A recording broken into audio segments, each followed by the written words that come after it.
Supremo Tribunal Federal começa julgamento do núcleo 1 da trama golpista e você vai ver ainda. PIB brasileiro cresce menos no segundo trimestre deste ano.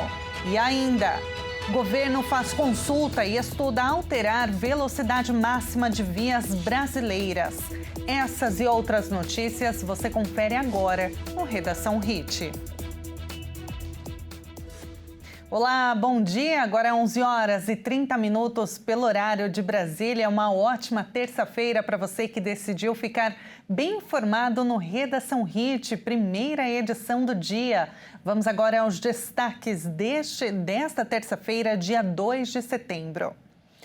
A primeira turma do Supremo Tribunal Federal começou hoje o julgamento da ação penal contra o ex-presidente Jair Bolsonaro e outros 7 ex-auxiliares. Eles foram acusados pela Procuradoria-Geral da República de tentativa de golpe de Estado entre o fim de 2022 e o início de 2023. Os réus fazem parte do núcleo crucial da trama golpista. De acordo com a Procuradoria-Geral da República, o grupo inclui os réus que foram decisivos na ação. A denúncia aponta Bolsonaro como o líder da organização criminosa, que tentou impedir a posse do presidente Luiz Inácio Lula da Silva. A PGR afirma que o ex-presidente seria o maior beneficiado em caso de golpe bem-sucedido. Bolsonaro também é acusado de outros 4 crimes no processo. Somados, podem dar pena de 43 anos de prisão.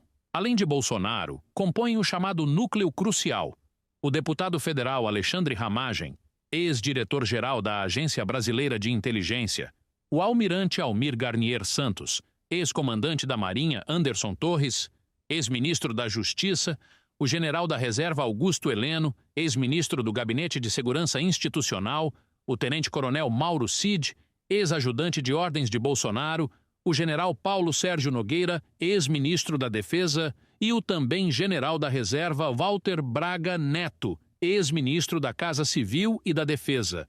O grupo responde por tentativa de abolição violenta do Estado Democrático de Direito, tentativa de golpe de Estado, participação em organização criminosa armada, dano qualificado e deterioração de patrimônio tombado. O julgamento que começou hoje com a leitura do relatório do ministro Alexandre de Moraes, que relembrou todas as etapas do processo judicial da trama golpista e detalhou as acusações feitas pela PGR, só termina só no dia 12. O Procurador-Geral da República, Paulo Gonet, também usa tempo para defender a acusação e apresentar argumentos a favor da condenação dos réus. Depois disso, os advogados dos 8 acusados defendem a absolvição de seus clientes. Essa etapa deve ocupar as 2 sessões previstas nesta semana, nesta terça e quarta-feira. O julgamento ainda tem previsão de outras sessões na próxima semana, dias 9, 10 e 12, quando deve terminar o processo. O resultado final é anunciado pelo presidente da primeira turma do Supremo Tribunal Federal, Cristiano Zanin. Em caso de condenação, é possível que as defesas recorram da decisão. Toda a área do entorno do STF está com a segurança reforçada para o julgamento sobre a suposta trama golpista para manter o ex-presidente Jair Bolsonaro no poder. Órgãos de segurança também monitoram a movimentação em Brasília e nas redes sociais com o objetivo de lançar ações preventivas, se necessário. O efetivo extra de homens e viaturas da Polícia Militar do Distrito Federal deve ficar de prontidão ao menos até 12 de setembro, quando o julgamento já deve ter encerrado, conforme o cronograma estipulado pelo Supremo Tribunal Federal. Uma célula presencial integrada de inteligência, instalada na sede da Secretaria de Segurança Pública do Distrito Federal, também começou a operar. A estrutura reúne órgãos de segurança locais e nacionais, que acompanham toda a movimentação presencial em Brasília e nas redes sociais. Nesta terça-feira, os arredores do tribunal passam a contar com um esquema de segurança integrado entre a Polícia Judicial Federal e a Secretaria de Segurança Pública do Distrito Federal. Aglomerações que caracterizem manifestações e qualquer tipo de acampamento nas proximidades estão proibidos. Policiais farão o monitoramento de quem transita pela Praça dos Três Poderes e nas vias de acesso ao Supremo, incluindo abordagens e revista de mochilas e bolsas. Uma das preocupações maiores é com ações solitárias por parte de algum apoiador do ex-presidente. Serão feitas também varreduras diurnas e noturnas com drones de imagem térmica.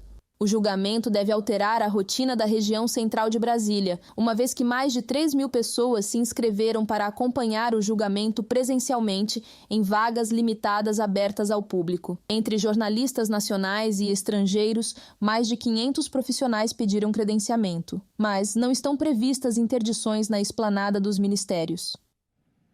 O ex-presidente Jair Bolsonaro não comparece ao Supremo Tribunal Federal durante a fase final do julgamento contra ele por golpismo, que começou hoje e vai até o dia 12 de setembro. Se for considerado culpado, o militar da reserva pode ser condenado a mais de 40 anos de prisão.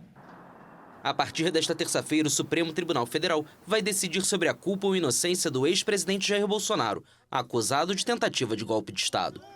O líder de extrema-direita cumpre prisão domiciliar desde o início de agosto e é monitorado por tornozeleira eletrônica, medidas adotadas pelo magistrado Alexandre de Moraes, relator do caso. A atuação do ministro do STF é alvo de críticas por parte de aliados de Bolsonaro e até mesmo do presidente americano Donald Trump, que impôs tarifas de 50% sobre produtos brasileiros, medida que o republicano justificou por conta de uma suposta caça às bruxas contra o aliado. Eu posso garantir aos senhores e às senhoras que no Brasil o judiciário é independente e é corajoso. Os ataques podem continuar a ser realizados de dentro ou de fora, pouco importa. O trabalho conduzido por Moraes foi ratificado pelo colega do Supremo, o ministro Gilmar Mendes. Eu considero importantíssimo, histórico até, o trabalho desenvolvido pelo ministro Alexandre de Moraes e eu sou totalmente solidário ao seu trabalho e ao seu desempenho. Nas diversas manifestações bolsonaristas que acontecem por todo o país, Moraes se tornou um alvo recorrente. Não somos apenas nós que falamos de Alexandre de Moraes. Agora é a maior democracia do mundo que o carimbou como um grande violador de direitos humanos. Acusado pela Procuradoria-Geral da República de ter liderado uma organização criminosa armada para se manter no poder após perder as eleições para Luiz Inácio Lula da Silva em outubro de 2022, Bolsonaro não estará presente na fase final de seu julgamento. A informação foi confirmada nesta segunda-feira pela defesa do militar da reserva. Se for considerado culpado, o ex-presidente, que alega inocência e afirma estar sendo perseguido, pode pegar até 43 anos de prisão. Agora, mudando de assunto, aos 91 anos, morreu hoje o jornalista italiano Mino Carta. Ele estava internado na unidade de terapia intensiva do Hospital Sírio-Libanês, em São Paulo. A morte de Mino Carta foi confirmada pela revista Carta Capital, que também relembrou a trajetória e importância de seu fundador. Além da reconhecida carreira editorial, Mino se dedicou à literatura, com romances como Castelo de Âmbar e A Sombra do Silêncio. O vice-presidente Geraldo Alckmin publicou uma mensagem nas redes sociais lamentando o falecimento de um dos maiores jornalistas brasileiros, que, segundo ele, deu voz à defesa dos valores democráticos. E olha, agora falando de economia puxada por serviços e indústria, a atividade econômica brasileira cresceu no segundo trimestre do ano. Apesar do avanço, o resultado representa uma desaceleração em comparação aos primeiros 3 meses do ano passado. Os dados divulgados hoje fazem parte do Sistema de Contas Nacionais Trimestrais do IBGE. O Produto Interno Bruto Brasileiro registrou um crescimento de 0,4% no segundo trimestre deste ano. Apesar de positivo, o resultado representa uma forte desaceleração em comparação aos primeiros 3 meses do ano, quando a atividade cresceu 1,3%. Os dados fazem parte do Sistema de Contas Nacionais Trimestrais do IBGE. Em valores correntes, a atividade totalizou 3 trilhões e 200 bilhões de reais. Com esse resultado, o PIB cresceu pelo 16º trimestre seguido e atingiu o maior patamar da série histórica, iniciada em 1996. Os segmentos de serviços e consumo das famílias foram os destaques dos meses de abril, maio e junho. O crescimento de 0,6% em serviços levou o setor a um novo patamar, recorde no segundo trimestre. O resultado foi puxado principalmente por atividades financeiras, de seguros e serviços relacionados, que avançou 1,2% no período. E no segmento consumo das famílias, o crescimento foi de 0,5%. Além desses destaques, houve variação positiva de outras atividades, como informação e comunicação, transporte e correio e atividades imobiliárias. O desempenho positivo do setor de indústria, por sua vez, foi impulsionado pela atividade de indústria extrativa, que avançou 5,4% nos meses de abril a junho. O governo federal abriu crédito extraordinário de 30 bilhões de reais para exportadores brasileiros afetados pelo tarifaço dos Estados Unidos. Sem nenhuma negociação em vista com Donald Trump, o Brasil tenta aliviar os impactos das tarifas de 50%. Segundo o vice-presidente Geraldo Alckmin, a iniciativa vai permitir que as empresas recebam de volta parte dos valores pagos em impostos. E a Comissão Europeia deve divulgar amanhã, em Bruxelas, o texto do Tratado de Livre Comércio com os países do Mercosul.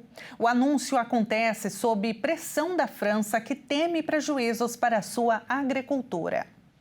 O aguardado e há muito negociado acordo comercial entre a União Europeia e o Mercosul pode estar mais perto de se tornar realidade. De acordo com fontes, a Comissão Europeia vai apresentar na quarta-feira em Bruxelas o documento com uma concessão sobre os produtos agrícolas a ser negociada com a França, que até agora se opôs ao tratado.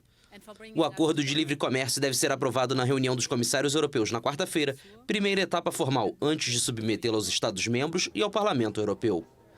O entendimento deve permitir que o bloco exporte mais carros, máquinas e bebidas alcoólicas para a Argentina, Brasil, Uruguai e Paraguai. Em contrapartida, facilitaria a entrada de carne, açúcar, arroz, mel e soja da América do Sul, com o risco de fragilizar alguns setores agrícolas europeus. Desde a conclusão das negociações entre as partes em dezembro, a França reitera sua oposição ao projeto do tratado, por considerar que é uma ameaça para várias de suas cadeias lucrativas, como gado, aves, açúcar e biocombustíveis, e exigiu medidas de salvaguarda adicionais. Segundo duas fontes europeias, a Comissão poderia fazer uma concessão para tentar dar garantias à França. Foi negociado um adendo para reforçar cláusulas de salvaguarda para os produtos agrícolas sensíveis.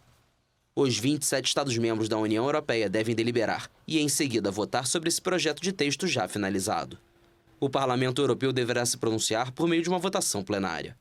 O acordo tem duas partes, uma política e outra comercial, e a França não poderia bloquear sozinha o segmento comercial. Se a ratificação fracassar, deverá então obter o veto ou a abstenção de pelo menos 4 membros que representem pelo menos 35% da população do bloco. O acordo com o Mercosul é defendido pela Comissão Europeia e Alemanha, por exemplo, pela necessidade de saídas para os exportadores europeus, sobretudo com o retorno de Donald Trump à Casa Branca e as tarifas alfandegárias dos Estados Unidos sobre uma série de produtos do bloco. E veja a seguir, governo faz consulta e estuda alterar velocidade máxima das vias brasileiras. E agora vamos ver o tempo na cidade de Penaforte, no Ceará. 27 graus por lá, nós voltamos já já.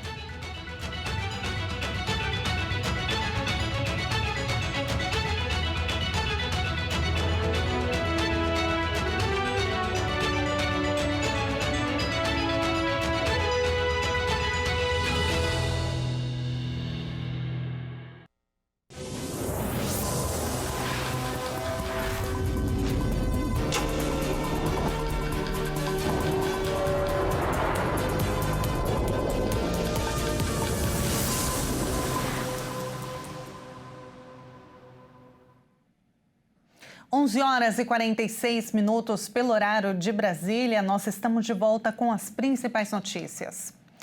Olha, o Afeganistão ainda busca sobreviventes nesta terça-feira após o terremoto que matou mais de 1.400 pessoas.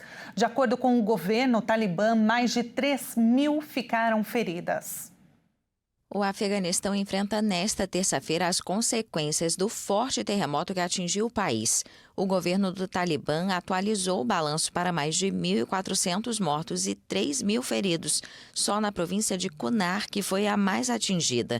Mas outras dezenas de pessoas morreram e centenas ficaram feridas na província vizinha de Nangarhar.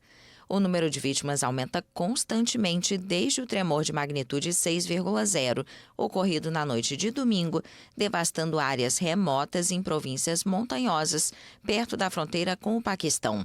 A coordenadora humanitária das Nações Unidas no Afeganistão indicou que o terremoto pode afetar centenas de milhares de pessoas.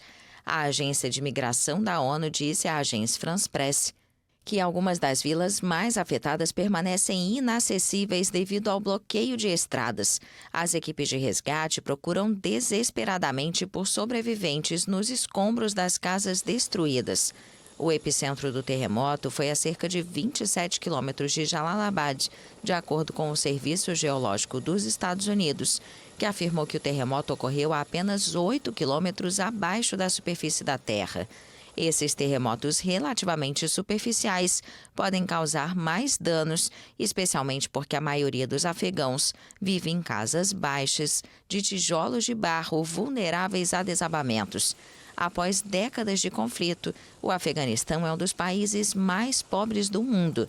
Desde que o Talibã assumiu o poder em 2021, a ajuda externa ao país foi reduzida, minando a capacidade de resposta a desastres. No norte da África, um deslizamento de terra matou mais de 1.000 pessoas em Darfur, no Sudão. As informações são de um grupo rebelde que controla a área. Mais de 1.000 pessoas morreram em um deslizamento de terra massivo na região de Darfur, no oeste do Sudão. O grupo rebelde que controla a área, o Movimento de Libertação do Sudão, informou que apenas uma pessoa sobreviveu no local. A avalanche arrasou a aldeia de Tarazim, nas montanhas de Marra, e destruiu completamente parte de uma região conhecida pela produção de cítricos. O grupo pediu à ONU e a outras organizações que ajudem na operação de recuperação dos corpos. O Sudão é cenário de uma sangrenta guerra civil há 3 anos entre o exército oficial e as paramilitares Forças de Apoio Rápido, que afundou o país africano em uma das piores crises humanitárias do mundo, com fome em partes de Darfur. De modo geral, o MLS permanece distante dos combates, apesar de controlar algumas áreas montanhosas do país. O governo de Darfur classificou o deslizamento como uma tragédia humanitária que transcende as fronteiras da região. Grande parte da cidade de Darfur permanece inacessível às organizações internacionais de ajuda, incluindo a área do deslizamento, devido aos combates, o que limita consideravelmente a entrega de ajuda humanitária. E começaram a valer hoje as novas regras para solicitar o visto para os Estados Unidos. As novidades mudam o processo de entrevistas a brasileiros. Entrou em vigor uma das mudanças mais significativas dos últimos anos no processo de solicitação de vistos para os Estados Unidos. O anúncio foi feito oficialmente pelo Departamento de Estado americano. A partir de agora, os solicitantes não podem mais tirar ou renovar seus vistos sem comparecer pessoalmente para uma entrevista presencial no consulado norte-americano. Essa medida facilitava a vida de milhares de brasileiros que iam viajar ao país, especialmente menores de 14 anos e maiores de 79 anos. Neste caso, as exceções continuam válidas para categorias específicas, como vistos diplomáticos, oficiais e de organizações internacionais. Essa mudança deve impactar diretamente milhares de pessoas que planejam estudar, trabalhar ou viajar para os Estados Unidos. E com isso, a tendência é de aumento nas filas de agendamento, prazos mais longos para entrevistas, maior exigência na preparação de documentos. Para quem planeja viajar aos Estados Unidos até 2026, a recomendação é que antecipe o processo de visto. Deixar para a última hora pode significar perder viagens já programadas. O governo federal abriu uma consulta pública para avaliar a possibilidade de reduzir o limite de velocidade nas áreas urbanas do país. O objetivo é reduzir o número de acidentes que matam, deixam feridos e aumentam os gastos com saúde. A ideia do Ministério dos Transportes é encontrar soluções para reduzir o número de acidentes no trânsito. Para isso, está sendo estudada a redução do limite de velocidade nas ruas e avenidas das cidades e também nas principais rodovias do país. A redução da velocidade máxima é uma hipótese para reduzir o número de acidentes. A Associação Brasileira de Medicina de Tráfego estima que 1/3 das mortes no trânsito tem o excesso de velocidade como causa, o que representa cerca de 12 mil óbitos por ano. A Secretaria Nacional de Trânsito sugere que em zonas urbanas seja adotado um limite de 30 km por hora, onde hoje é cerca de 40 km por hora. Já as vias que conectam bairros e regiões da cidade devem operar com limites entre 40 e 50 km por hora. Atualmente, o limite é cerca de 60 km por hora, garantindo maior segurança aos pedestres e motoristas, medida que divide opiniões. Fica mais seguro mesmo, principalmente para quem tá na moto, né? Esse dia eu caí na 23 ali, eu tava no corredor, o cara entrou sem dar seta, sem nada, meu. Acho que não é só questão de velocidade, é muito motorista sem carteiras, carta comprada. Diminuir a velocidade das estradas, tem que melhorar as condições da estrada. Porque tem umas aí, por exemplo, Fernão Dias da vida, é uma lástima, cara, é buraco uma atrás da outra. Mas você pega Bandeirantes, a Anguera, Imigrantes, tudo é um tapete. Seguro é, né, mas se a gente for depender também dos limites que eles querem colocar pra gente, fica difícil até de seguir um itinerário, entendeu? Fica muito difícil pra gente. Agora, se eles pensassem, tinha que colocar assim, um limite de 50, 60, depende da via pública ou via terrestre ou via as artérias, tudo bem, mas do jeito que eles querem fazer, cara, fica difícil pra nós, cara. O Senatran também afirma que os estudos mostram pouco impacto no tempo das viagens devido ao limite menor. Ou seja, o motorista não vai chegar muito mais tarde ao seu destino. Outra sugestão é fazer um mapa de acidentes e identificar os pontos críticos. Assim, as vias que apresentarem mais ocorrências terão velocidade menor. O estudo também levou em consideração a capacidade de frenagem dos carros modernos para calcular o limite da velocidade. Agora, todas as sugestões serão avaliadas pelo Ministério do Transporte, que poderão ser aplicadas em uma nova guia da gestão de velocidades. O Parque Nacional da Chapada Diamantina, na Bahia, é um patrimônio natural e cultural brasileiro. São 24 municípios que englobam um território.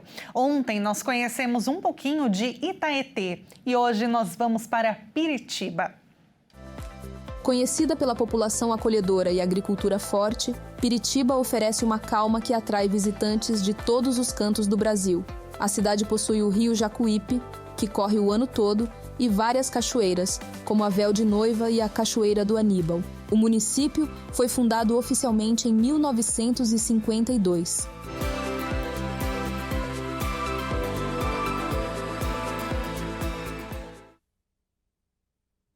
E vamos à nossa câmera ao vivo, direto de Piritiba. Vamos conhecer um pouquinho algumas curiosidades. A história de Piritiba começa em 1883 com o desbravamento da fazenda Cinco Várzeas, que pertencia ao coronel João Damasceno Sampaio. Ela era coberta pela Mata Atlântica e aí, com a inauguração da Estrada de Ferro em 1934, o distrito de Piritiba teve um grande impulso no desenvolvimento comercial. Por lá, bem nublado o tempo nesta terça-feira, 24 graus, mas está calorzinho, tempo bom. Muito obrigada pela sua companhia, uma excelente terça-feira para você. A gente se encontra novamente amanhã às 11h30 em ponto.